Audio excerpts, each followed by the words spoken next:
তো ফ্রেন্ড, এখন সকালবেলায় চা খাওয়া হয়ে গেছে, নাস্তা করা হয়ে গেছে। তোমার দাদা থেকে নাস্তা কিনে আনলো, কেন বৃহস্পতিবার, ওই সময় পাই না বানাতে।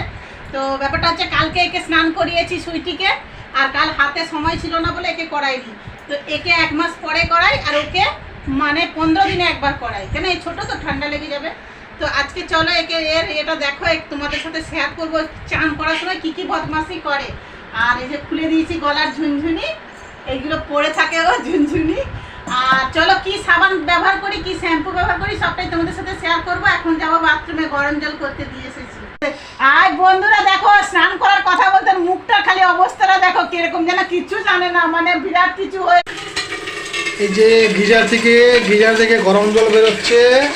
এখন আমার গরম জল দেবো, কেন ছোট তো ঠান্ডা ঠান্ডা লেগে যায়, যদি এখন বৃষ্টির মৌসুম তো গরম জলেই স্নান করাবো মিশিয়ে।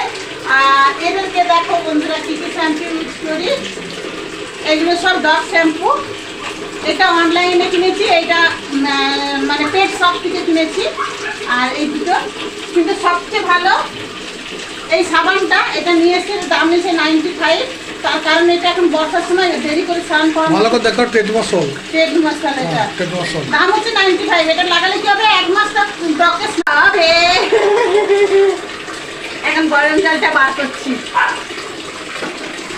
আর ভয়ে অবস্থা খারাপ বলছে। এই যে গিজার থেকে গরম জল পড়ছে, এখন গরম জলে চান করবে আমার গোল্ডি, না গোল্ডি?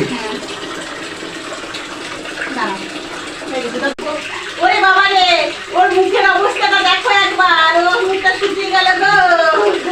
কি হচ্ছে বাবার, মুখটা শুকিয়ে গেল গো। তো বন্ধুরা, আগে ওর হাত পাগুলো ধরবো, তারপরে গায়ে লাস্টে সাবান দেবো। দেখছি কি ময়লা বেরোচ্ছে। তুমি ওই গোল্ডেন কালার করে তোমাকে বোঝা যায় না ময়লাটা, না গো? স্নান হয়ে গেল আমার গোল্ডির। হ্যাঁ বাবা, ভয় লাগে, বাবারে স্নান করতে গেলে ভয় লাগে ওকে অনেক। তাড়াতাড়ি মুছে আর শুকনো করে দিতে হবে বন্ধুরা। দেখো আর স্নান করার পর মুখের অবস্থাটা দেখো একবার, কেমন দেখতে লাগছে ওকে।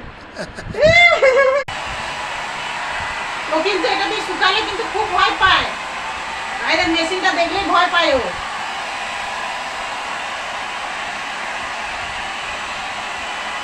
কিছু হবে না, তোমার গাটা শুকোবে।